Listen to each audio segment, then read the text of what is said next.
본문은 요셉과 마리아에 대한 구체적인 설명을 하고 있습니다. 둘은 약혼한 상태이지만 아직은 동거하기 전이라고 말이죠. 여기서 동거로 번역된 단어는 성관계를 의미하기도 합니다. 25절에서도 요셉과 마리아는 결혼을 한 후에도 예수를 출산하기 전까지 동침하지 않았다라고 말하고 있습니다. 이처럼 민감하고 상세한 내용을 기록하는 이유는 예수님의 탄생에 대한 어떠한 의혹도 남겨두지 않기 위한 것으로 볼 수 있습니다. 마태복음 1장은 독자들이 예수님의 탄생을 언약의 성취라고 이해하도록 돕고 있습니다. 그래야 그 독자들이 이 예수를 믿음으로 구원을 얻을 테니까요. 고대 유대 사회에서는 약혼을 한 남녀가 동거하기까지 1년 정도의 시간을 가졌습니다. 둘은 이미 법적으로는 부부 상태이지만 신부의 순결함을 확인하고 증명하기 위해서 이 시간을 가졌던 것이죠. 이 약혼 기간 중에 일어나는 성적인 범죄는 율법에서 엄격하게 금하는 것이었습니다. 만일 이 약혼 기간 중에 불륜을 저지른 신부가 있다면 그 여자는 여러 증인들 앞에서 공개적으로 굴욕을 당하고 이혼을 당하는 것은 물론이거니와 명예를 중시하는 중동 사회에서 생명까지 위태로워졌습니다. 1세기와 비교해 성적으로 훨씬 개방적인 오늘날 한국 사회에서도 간음과 불륜은 수치스러운 일로 여겨집니다. 그렇게 생각해보면 마리아의 순종뿐만 아니라 요셉의 순종은 정말 파격적이고 충격적인 일이라 할 수 있습니다. 마리아는 하나님의 뜻에 순종함으로 아이를 갖게 되었습니다. 이것은 수치와 정죄를 당하는 상황에 자신을 내모는 것이었죠. 심지어 명예를 훼손한 대가로 가족들에게 버려지고 죽임을 당할 수도 있음을 알면서도 마리아는 순종했던 것입니다. 성령으로 잉태했다고 말하면 누가 믿어줄까요? 오히려 신성 모독죄가 추가되겠죠. 이처럼 마리아의 순종은 자신을 위험으로 내모는 순종, 수치를 당하는 순종이었습니다. 요셉의 순종도 놀랍기는 마찬가지입니다. 조금 다른 의미로 말이죠. 개인주의화된 현대 사회와 달리 당시 고대 중동 사회에서 남녀의 결혼은 단순히 두 사람만의 일은 아니었습니다. 두 사람이 속한 가족과 그 가족이 속한 지역 공동체의 일이었죠. 따라서 율법을 어기는 불륜 같은 일을 발견했다면 마땅히 그것을 공동체에 알리고 해결해야 했습니다. 마치 화재가 발생한 것을 동네 사람들에게 알리고 그 불을 진압하는 것처럼 말이죠. 그런데 요셉은 혼자 조용히 이 문제를 처리하려고 합니다. 사회 질서에 맞지 않는 행동입니다. 또 율법을 따르지 않는 행동입니다. 그럼에도 성경은 이 요셉이 의로운 사람이라고 말하고 있습니다. 우리는 이 이야기에서 이 이야기가 지금 성경에 짧게 기록되어 있지만 가볍게 넘겨서는 안 될 것입니다. 우리는 이 요셉의 결정에 대해서 곰곰이 생각해 봐야 합니다. 요셉의 결정은 분명 의로운 결정이었습니다. 그런데 그 결정은 당시 사람들에게는 도덕적이지 않고 하나님의 말씀을 따르는 것으로 보이지도 않았을 것입니다. 이 본문을 처음 받아본 유대인 성도들은 이러한 이유 때문에 불편감을 느꼈을 겁니다. 지난주에 저는 그리스도의 순종이 도덕적으로 보이지도 않고 또 선해 보이지도 않을 수 있다고 말했습니다. 그것은 하나님의 뜻이 비도덕적이거나 사회 질서를 무시한다는 의미는 아닙니다. 오히려 하나님의 뜻은 이 세상의 도덕과 윤리와 질서보다 더 크다는 의미이죠. 이러한 예는 성경에 여러 등장합니다. 유명한 몇 가지 예만 얘기를 해볼까요?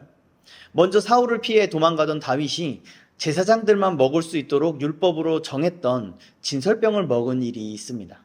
예수님도 이 일을 언급하셨죠. 또 여리고 정탐꾼을 숨겨주기 위해 거짓말을 했던 라합의 이야기가 있습니다. 이 사건들에서 우리가 배울 수 있는 교훈들 중 한 가지는 이것입니다. 의로움이 율법이나 도덕보다 우선된다는 것이죠. 의로움이란 하나님의 뜻을 이루는 것을 최우선으로 여기는 것을 말합니다. 요셉이 의로운 사람이었다는 건 그가 다른 무엇보다 하나님의 뜻을 최우선으로 여기는 사람이었음을 뜻하는 말입니다. 그렇다면 무엇이 하나님의 뜻인가요?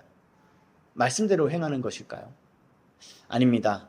의로운 사람 요셉은 이 말씀대로, 율법대로 마리아의 임신을 공개해서 굴욕과 정죄를 받게 되는 건 하나님의 뜻이 아니라고 생각했습니다. 요셉이 생각한 하나님의 뜻은 마리아를 지키고 보호하기 위해 마리아가 많은 사람들, 친구와 가족들에게 수치를 당하지 않게 하기 위해서 자신이 그 모든 것을 감당하는 것이었습니다. 이러한 요셉의 모습은 오늘날 우리가 생각하는 의로움과는 많이 다른 것 같습니다. 이 시대에는 도덕과 법을 예리한 검처럼 들고서 인정사정 없이 찌르고 정죄하기에 혈안이 되어 있는 것 같습니다. 그게 잘못된 것은 아니죠. 우리는 도덕적으로 살아야 하고 법을 잘 지키면서 살아야 합니다. 그렇게 살지 못했을 때 정죄와 비난을 받는 것도 마땅한 일입니다. 그게 잘못된 것은 아니죠. 그런데 잘못된 것이 아니기 때문에 그 정죄와 비난이 지나치게 과잉되면 누구도 막을 수 없는 광기에 사로잡혀 버립니다. 지혜로운 사람들은 이미 우리가 살고 있는 이 한국 사회에서 댓글 마녀 사냥, 거짓 뉴스와 루머, 캔슬 컬처의 문화가 심각하다는 것을 깨닫고 있습니다. 이미 이 사회는 너무 쉽고 빠르게 정죄와 비난이 과열되는데도 누구도 멈춰 세울 엄두를 내지 못하고 있죠. 교회라고 예외는 아닙니다. 오히려 더 심각하다면 심각합니다. 도덕과 법뿐만 아니라 성경 말씀과 자신만의 교리들을 가지고 찌르고 공격하기에 냉혈한 같은 모습을 자주 보게 됩니다. 마리아의 남편 요셉은 그 모든 것이 도덕적으로나 법적으로는 옳을지는 모르나 하나님 앞에 의로운 것은 아님을 우리에게 가르쳐주고 있습니다. 하나님 앞에 의로움은 매우 고상한 사랑으로 나타납니다. 약혼한 신부의 임신 사실을 알고도 그 신부를 보호하기 위한 결정을 할 정도로 큰 사랑인 것이죠. 심지어 그러기 위해 자신을 희생해야 하는데도 말입니다. 요셉은 좌절하거나 반대로 분노하지도 않고 이 고상한 사랑을 선택하기로 결심합니다. 성경은 이 사람을 의로운 사람이라고 말하고 있습니다. 요셉은 마리아의 임신 사실을 알고 매우 신중하게 고민합니다. 분노와 배신감에 사로잡혀서 충동적으로 판단하고 행동하지 않습니다. 그에 반해 우리는 판단이 너무 빠른 것 같지 않습니까? 내가 그렇게 생각하고 내가 그렇게 느꼈으니 그게 맞다라는 태도로 말이죠. 그리고 그런 나와 같은 입장의 사람들을 만나면 그러한 자기 확신은 더욱더 고양됩니다. 이러한 현상은 꼭 인터넷의 발달 때문만은 아닙니다. 중국의 문화 대혁명, 독일의 나치, 일본의 카미카제, 극단적인 이슬람 세력과 중세의 마녀 사냥과 십자군 등 이러한 역사들을 우리가 생각해 본다면 이러한 것들은 꼭 현대에서만 발생하는 어떠한 문제가 아니라 모든 역사에서 모든 죄인들이 가지고 있는 죄성이라는 사실을 확인할 수 있습니다. 죄인들의 광기는 어느 시대에나 있었습니다. 그리고 그 광기가 예수를 십자가에 못 박은 것이죠. 진실은 더 이상 중요하지 않고 정황 또한 고려되지 않습니다. 애당초 그런 문제를 일으키지 말았어야죠. 알아서 잘 처신했어야죠. 이제 와서 변명하면 안 되죠. 라는 식으로 말입니다. 이처럼 현대인들 역시 위대한 심판자를 자처합니다. 어떠한 질서도 사랑도 없습니다. 그들이 맹신하는 정보가 거짓으로 드러나면 그들은 순식간에 사라지고 아무도 책임지지 않습니다. 그들이 맹신하는 정보가 진실로 드러나면 그들의 광기는 더욱더 광폭해집니다. 사랑하는 성도 여러분, 우리는 이러한 세상 속에 살아갑니다. 세상은 언제나 이런 곳이었습니다.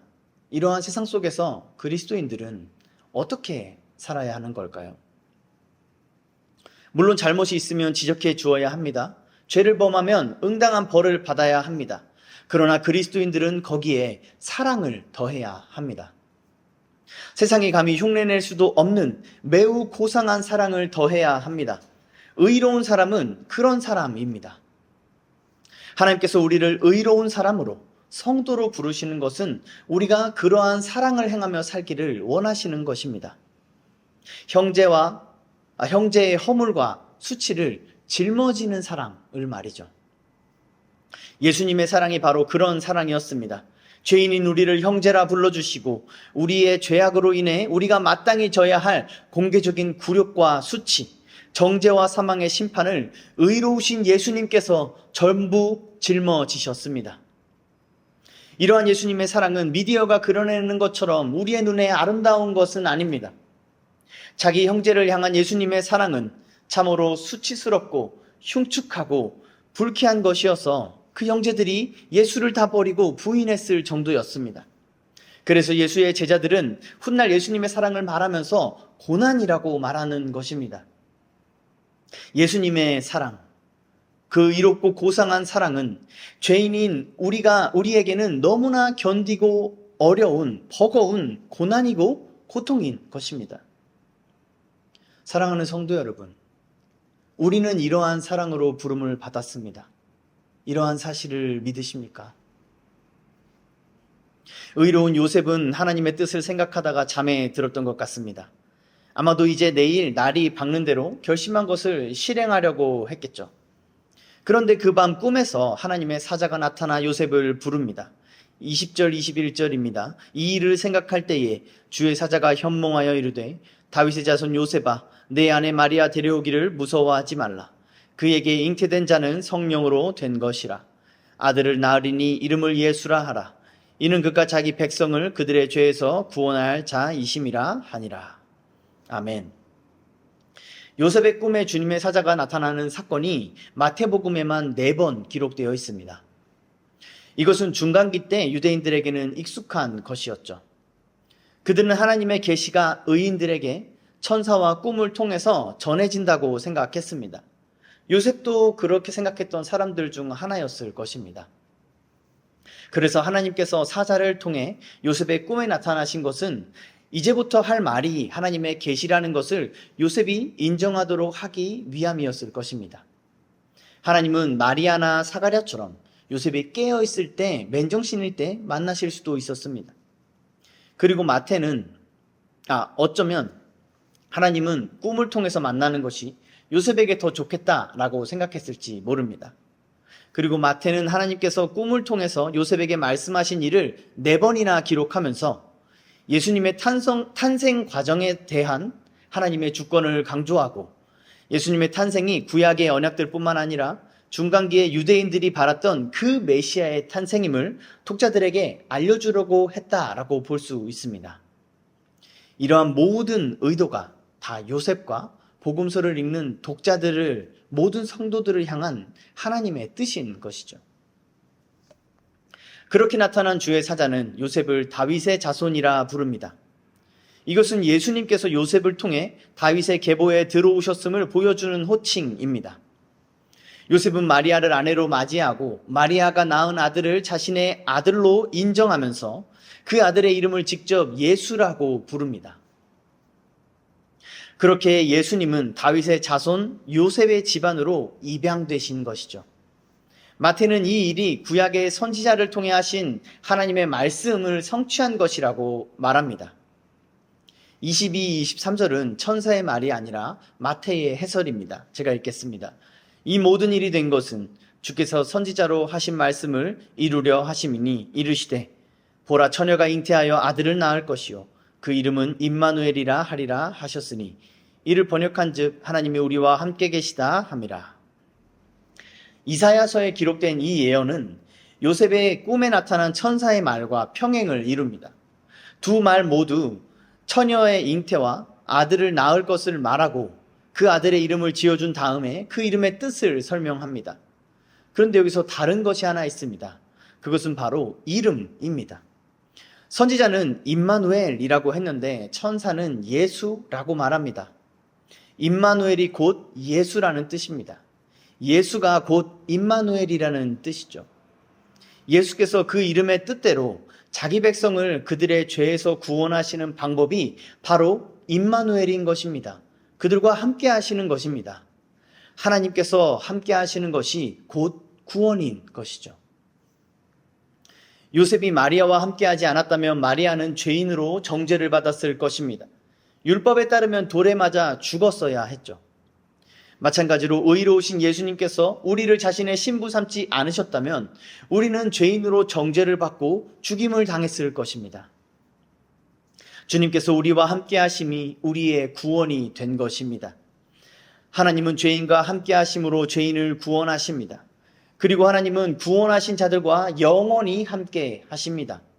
그러므로 임마누엘은 구원의 방법이자 구원받은 자들의 증거인 것입니다. 우리는 죄인과 함께하는 것을 수치로 여깁니다. 그러나 예수님은 죄인의 친구로 자신이 불리는 것을 부끄럽게 여기지 않으시는 분이십니다. 신약학자인 강대호는 이렇게 설명합니다. 예수는 죄인들과 함께 계시기 위해 이 땅에 오셨다. 죄인들과 함께 계시는 것이 구원과 해방을 베푸는 방식이기에 예수는 고난받는 종으로서 십자가에 달리는 수치를 겪으면서도 우리와 함께 하신다.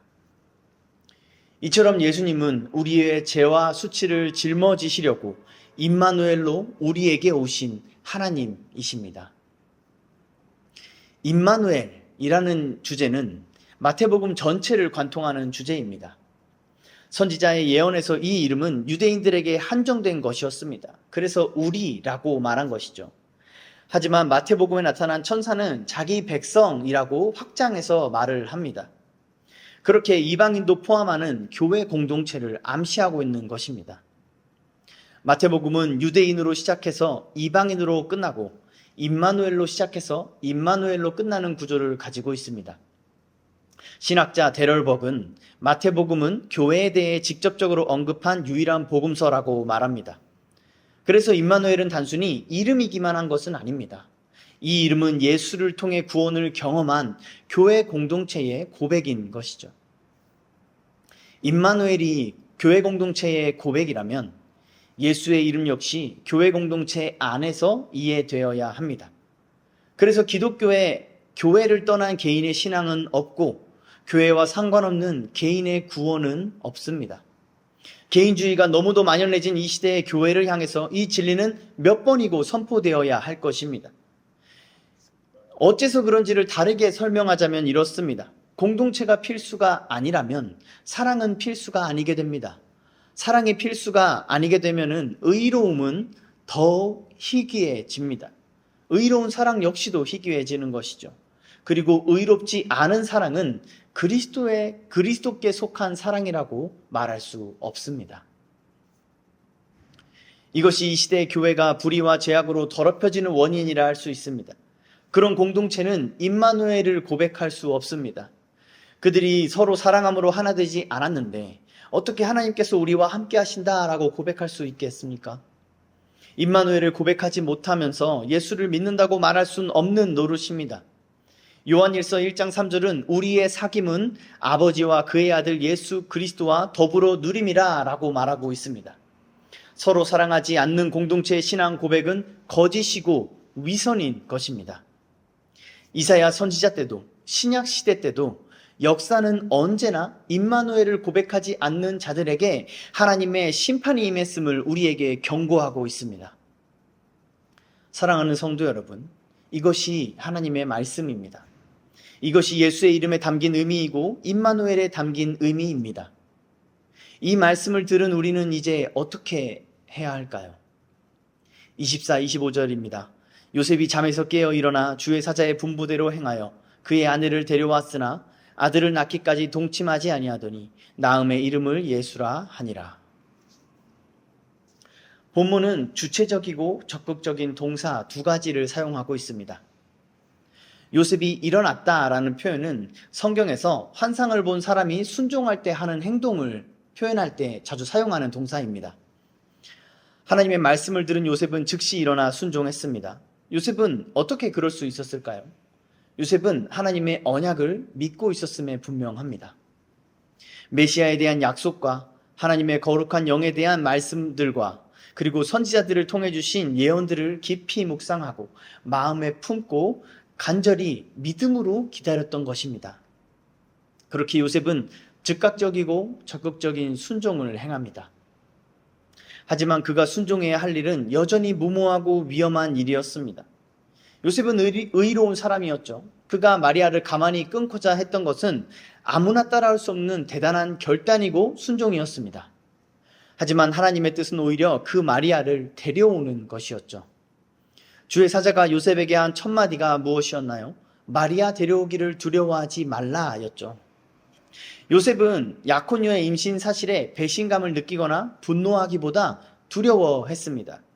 이 상황은 어떻게 보든지 두려울 일입니다. 아마도 요셉은 마리아에게 직접 그 소식을 들었을 것입니다. 마리아는 다른 사람들이 자신의 임신 사실을 눈치채기 전에 최대한 빨리 자기의 신랑인 요셉에게 소식을 전했을 것입니다. 마리아 역시 언약의 사람이었으니까요. 그렇게 하는 것이 남편 된 요셉을 자신의 머리로 섬기는 것이었음을 마리아는 알았을 것입니다. 마리아는 사실대로 말했겠죠. 그 얘기를 들은 요셉의 기분은, 요셉의 마음은 어땠을 것 같습니까? 자신의 아내인 마리아가 미쳤다라고 생각해도 두렵습니다. 설령 마리아가 진짜 천사 가브리엘을 만났다고 해도 두렵기는 마찬가지죠. 게다가 처녀가 임신을 하다뇨. 요셉은 내가 믿는 하나님이 이렇게 일하시는 분이 맞나? 라고 생각했을 것입니다. 그렇다고 마리아를 신부로 데려오자니 그것 또한 두려운 일이었습니다. 마리아의 배가 불러오면 공동체에 이 문제가 드러날 것입니다. 그러면 요셉이 자기 아기라고 말해도 문제가 됩니다. 약혼 기간에 성관계를 맺은 것은 수치스러운 일이었으니까요. 그런데 정말 마리아의 말처럼 성령으로 잉태된 것이라면 자기 아이라고 요셉이 말하기도 겁이 났을 것입니다. 그때는 정말 하나님과의 문제가 되는 거니까요. 공동체에는 어떻게 말할까요? 성령으로 잉태했다고 말하면 믿어주기는 할까요? 성경 어디에 그런 구절이 있냐고 물어보면 대답할 말도 없습니다. 마태가 인용한 이사야 선지자의 글에는 사실 처녀라고 쓰여 있지 않으니까요. 그 원문에 쓰여 있는 것은 결혼 정년기의 젊은 여자를 가리키는 단어인 알마라는 단어가 쓰여 있습니다. 물론 이 단어를 처녀라고 해석할 수도 있지만요. 그 선지자가 예언한 알마가 바로 이 마리아라는 걸 증명해야 하는 문제가 또 있습니다. 그건 또 불가능한 일이니 요셉은 어찌할 바를 몰라 두려워했을 것입니다. 그렇다고 요셉이 자신의 아이가 아니라고 말한다면 마리아는 익명의 남자와 가늠한 여인이 되는 것입니다. 그런 마리아를 신부로 맞이한 요셉 역시 더럽혀진 것으로 간주될 것이고요. 정말 어떻게 보든지 두려운 상황 아닌가요? 요셉은 정말 심히 두려워하면서 괴로웠을 것입니다. 그래서 주님은 먼저 그런 요셉의 마음을 헤아려 주십니다. 그리고 요셉에게 하나님의 말씀을 밝히 드러내 주십니다. 그러자 요셉은 일어나서 주의 사자의 분부대로 행합니다. 적극적으로 순종합니다. 여전히 두려워할 만한 상황이지만 요셉은 하나님의 말씀 외에 아무것도 고려하지 않습니다. 명예가 생명같이 여겨지던 사회 속에서 요셉은 자신의 평판과 자존심도 중요하게 여기지 않습니다. 이것은 자기의 생명을 내던지는 순종인 것입니다. 왜요? 왜 요셉은 이렇게까지 순종하는 것입니까? 바로 하나님께서 말씀하셨기 때문입니다.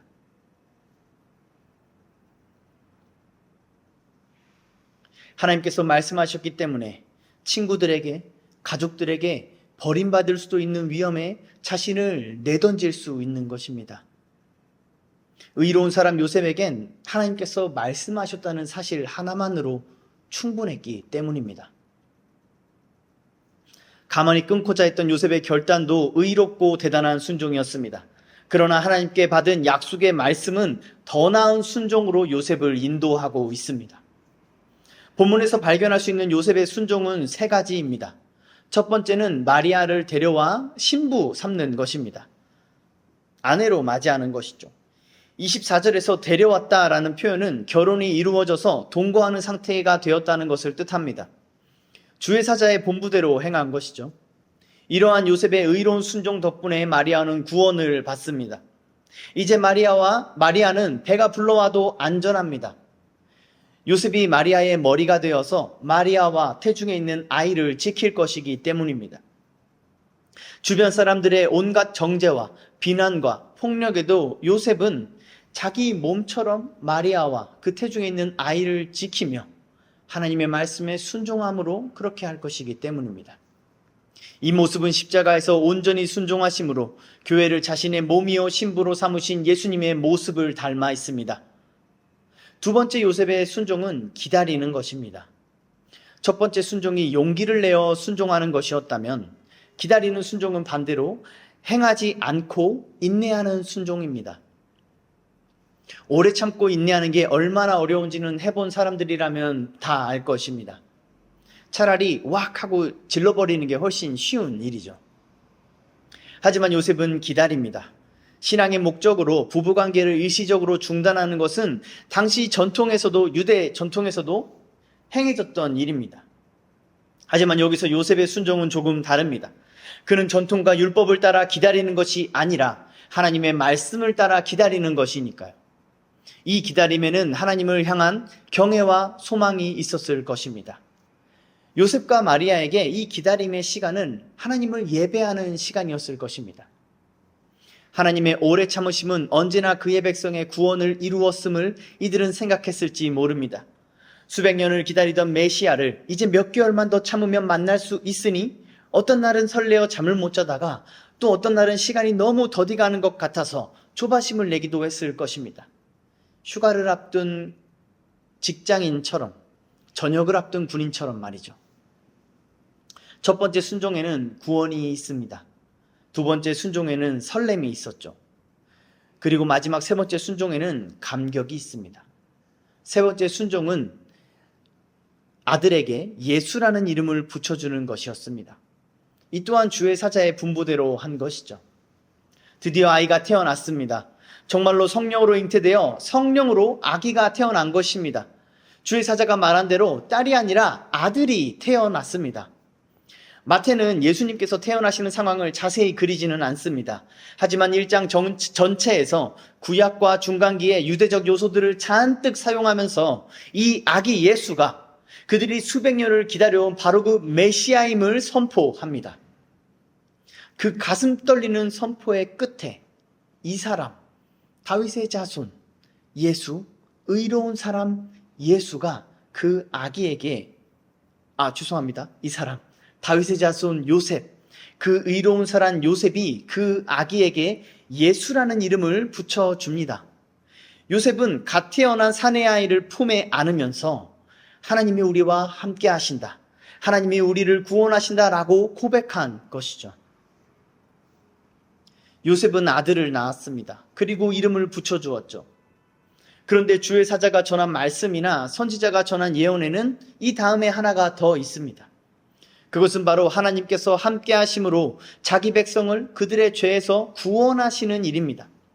가장 중요한 이 일은 말하지 않고 마태복음 1장은 끝맺는 것 같습니다. 그런데 이 본문을 원어로 보면은 가장 마지막 단어에 예수라는 이름으로 끝나는 것을 봅니다. 그 이름에는 하나님의 구원이 담겨 있죠. 이 예수라 이름하는 이 아기를 통해서 이제 구원이 이루어질 것입니다.